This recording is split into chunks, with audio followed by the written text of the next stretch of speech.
त्रिदलं त्रिगुणाकारं त्रिनेत्रं च त्रियायुधम् त्रिजन्म पापसंहारम् एकबिल्वं शिवार्पणम्।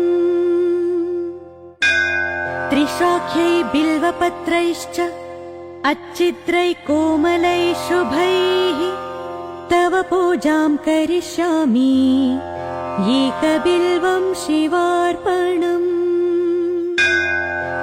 कोटिकन्या महादानं तिलपर्वतकोटयः काञ्चनं क्षीलदानेन एकबिल्वं शिवार्पणम्।